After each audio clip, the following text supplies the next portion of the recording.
ലോക ചാപ്റ്റർ 2 കുറിച്ചുള്ള വിവരങ്ങൾ പുറത്തു വന്നപ്പോൾ തന്നെ എല്ലാവരും അറിയാൻ ആഗ്രഹിക്കുന്ന ഒന്നായിരിക്കും ചാത്തനെ കുറിച്ചുള്ള കഥകൾ. ആരാണ് ചാത്തൻ?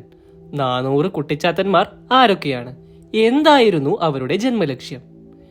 ഈ കാര്യങ്ങളൊക്കെയാണ് ഇന്നത്തെ വീഡിയോയിൽ ഞങ്ങൾ വിവരിക്കുന്നത്. മലയാളത്തിലെ പ്രശസ്ത എഴുത്തുകാരനായ ശ്രീ ഏറ്റുമാനൂർ ശിവകുമാർ രചിച്ച വിഷ്ണുമായ എന്ന ഗ്രന്ഥത്തെ ആധാരമാക്കിയാണ് ഞങ്ങൾ ഈ വീഡിയോ ചെയ്തിരിക്കുന്നത്. അപ്പോൾ ആരാണ് ചാത്തൻ? കൂളിക്കുന്നൻ വനത്തിലെ മലയര രാജാവിന്റെ മകളായിരുന്ന കൂളിവാക വളർത്തിയ ശിവപാർവതി പുത്രനാണ് ചാത്തൻ. ചാത്തന്റെ കഥയിലേക്ക് പോകുന്നതിന് മുന്നേ നമുക്ക് കൂളിവാകയുടെ കഥയിൽ നിന്നും തുടങ്ങാം. തന്റെ പൂർവജന്മത്തിൽ കൈലാസത്തിലെ പാർവതി ദേവിയുടെ ഒരു പരിചാരികയായിരുന്നു കൂളിവാക. അന്ന് അവളുടെ പേര് മനസ്വിനി എന്നായിരുന്നു. എന്നും പാർവതിയോടൊപ്പം സമയം ചിലവഴിച്ചിരുന്ന പ്രിയ തോഴി. ഉണ്ണി ഗണപതി ജനിച്ച സമയം ഗണപതിയുടെ കാര്യങ്ങളുമെല്ലാം നോക്കി ചെയ്തിരുന്നത് മനസ്വിനിയായിരുന്നു. അങ്ങനെയിരിക്കെ ഒരു നാൾ കൈലാസത്തിന് പുറത്തു പോയി മടങ്ങിയെത്തിയ പാർവതി കണ്ടത് മനസ്വിനി കുഞ്ഞു ഗണപതിയെ മുലയൂട്ടുന്നതായിരുന്നു. എന്നാൽ ഒരു തോഴി തന്റെ കുഞ്ഞിനെ മുലയൂട്ടിയത് പാർവതിക്ക് ഇഷ്ടമായില്ല. അപ്പോഴുണ്ടായ മുൻകോപത്താൽ പാർവതി അവളെ ശപിച്ചു, കൈലാസത്തിൽ നിന്നും പുറത്താക്കി. ഇനി ഭൂമിയിൽ മനുഷ്യ സ്ത്രീയായി ജനിച്ച് ഏറെക്കാലം ജീവിക്കേണ്ടി വരട്ടെ എന്നായിരുന്നു ശാപം.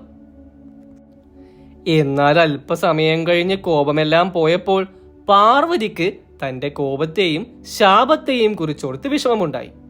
മനസ്വിനിയോട് സഹതാപം തോന്നിയ ദേവി അവൾക്ക് ശാപമോക്ഷവും ഉപദേശിച്ചു നൽകി. ഭാവിയിൽ മനുഷ്യജന്മമെടുക്കുമ്പോൾ അവൾക്ക് ശിവചൈതന്യത്തിൽ പിറന്ന ഒരു പുത്രനെ മുലയൂട്ടാൻ സന്ദർഭമുണ്ടാകുമെന്നും അതോടെ ശാപമോക്ഷം ലഭിക്കുമെന്നുമായിരുന്നു ദേവി പറഞ്ഞത്. ആ ശാപത്തിന്റെ ഫലമായിട്ടാണ് മലയരാജാവിന്റെ പുത്രിയായി കൂളിവാക ജനിച്ചത്. ഇനി പറയാൻ പോകുന്നത് ഭൃംഗാസുരന്റെ കഥയാണ്. പണ്ടൊരിക്കൽ ഭൃംഗൻ എന്ന ഒരു അസുരൻ അതികഠിനമായി തപസ് ചെയ്ത് ബ്രഹ്മാവിനെ പ്രത്യക്ഷപ്പെടുത്തി. വരദാനമായി അവൻ ചോദിച്ചത് 2 കാര്യങ്ങളായിരുന്നു. ആദ്യത്തേത്, എനിക്ക് 2 ജീവൻ വേണം. അതിലൊന്ന് വലത്തെ നെഞ്ചിലും അടുത്തത് ഇടത്തെ നെഞ്ചിലുമായിരിക്കണം. രണ്ടാമത്തേത്, തനിക്കൊരു മരണമുണ്ടാവുകയാണെങ്കിൽ അത് മനുഷ്യ കന്യകയുടെ മുലപ്പാൽ കുടിച്ചു വളർന്ന പാർവതി പരമേശ്വര പുത്രനിൽ നിന്നുമായിരിക്കണം. ബ്രഹ്മാവ് ആ വരങ്ങൾ നൽകി അനുഗ്രഹിച്ചു. അതോടൊപ്പം തന്നെ അവന്റെ തപസ്സിൽ സംതൃപ്തനായിരുന്ന അദ്ദേഹം ഭൃംഗന് 10 ബ്രഹ്മാസ്ത്രങ്ങളും നൽകി.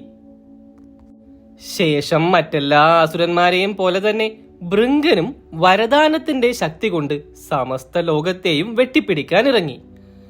കാലാന്തരത്തിൽ ഭൃംഗനെ കൊണ്ട് ഭൂമിയടക്കം ദുരിതത്തിലായി. ആ ദുരിതത്തിന് ഒരു അറുതി വരുത്തുവാനായി മഹാവിഷ്ണുവിന്റെ നേതൃത്വത്തിൽ ദേവന്മാരുടെ ഒരു സഭ കൂടി. സഭാ ചർച്ചയ്ക്കിടെ ദേവർഷി നാരദൻ എല്ലാവരോടും പറഞ്ഞു, ഭൃംഗവധത്തിന് കാരണമാകുവാനായി പരമേശ്വരനും പാർവതീദേവിയും കൂളിക്കുന്നൻ വനത്തിലേക്ക് പള്ളിവേട്ടയ്ക്കായി ഒരു യാത്ര നടത്തുന്നുണ്ട്. ആ യാത്രയുടെ അവസാനത്തിൽ നിശ്ചയമായും ഇതിനൊരു തീരുമാനമാകുന്നതാണ്.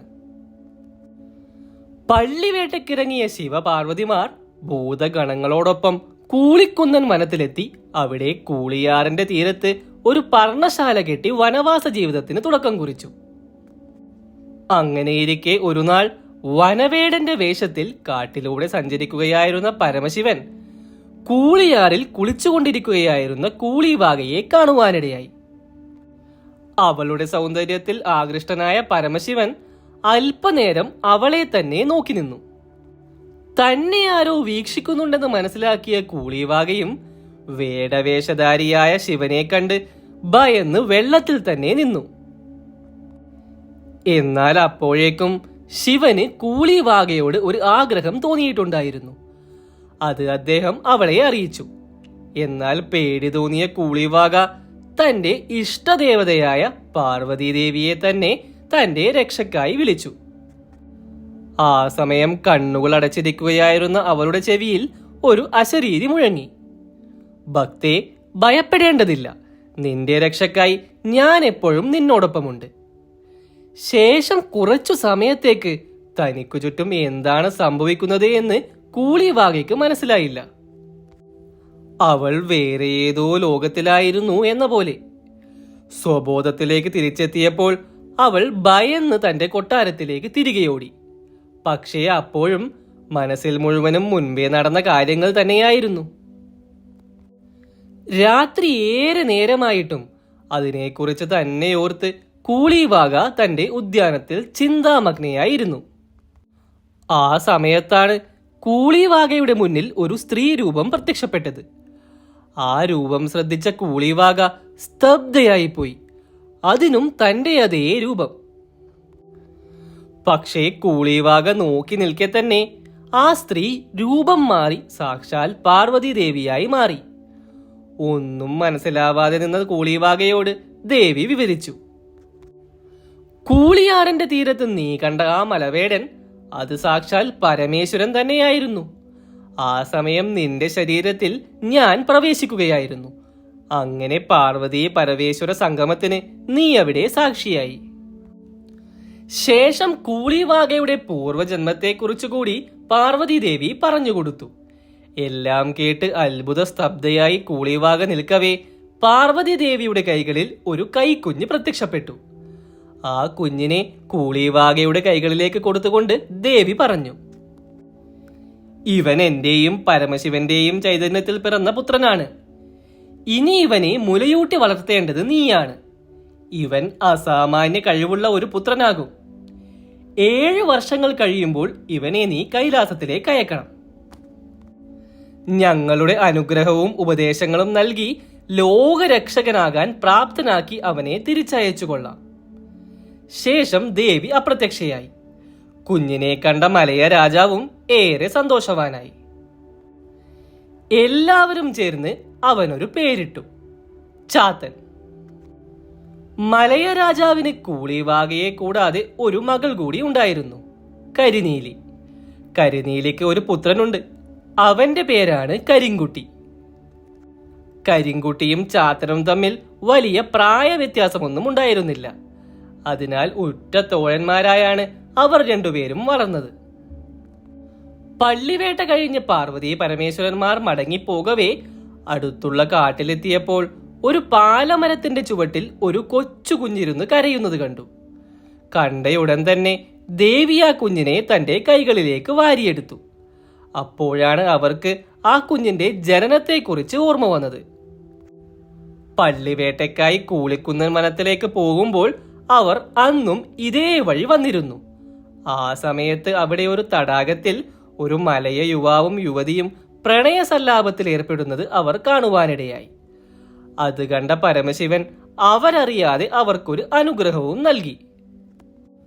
കാടിനെയും കാട്ടുമക്കളെയും സംരക്ഷിക്കാൻ കെൽപ്പുള്ള ഒരു പുത്രൻ അവർക്ക് ജനിക്കട്ടെ. ആ അനുഗ്രഹത്തിന്റെ ഫലമായി അവർക്ക് ശിവചൈതന്യത്തിൽ പിറന്ന ശിശു തന്നെയായിരുന്നു അത്.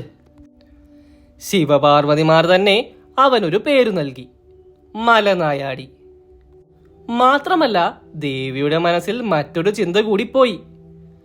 നമ്മുടെ ചാത്തന് ഒരു മിത്രം വേണം. അവനെ നയിക്കാൻ കെൽപ്പുള്ള ഉപദേശങ്ങൾ നൽകാൻ കഴിയുന്ന ഒരു മിത്രം. അങ്ങനെ ചാത്തന്റെ മിത്രമാകുവാനുള്ള അനുഗ്രഹവും കൂടെ മലനായാടിക്ക് നൽകി പരമേശ്വരനും ദേവിയും അവിടുന്ന് യാത്രയായി. ഇനിയുള്ള കഥ അവരുടേതാണ്, ചാത്തന്റെയും കരിങ്കുട്ടിയുടെയും മലനായാടിയുടെയും.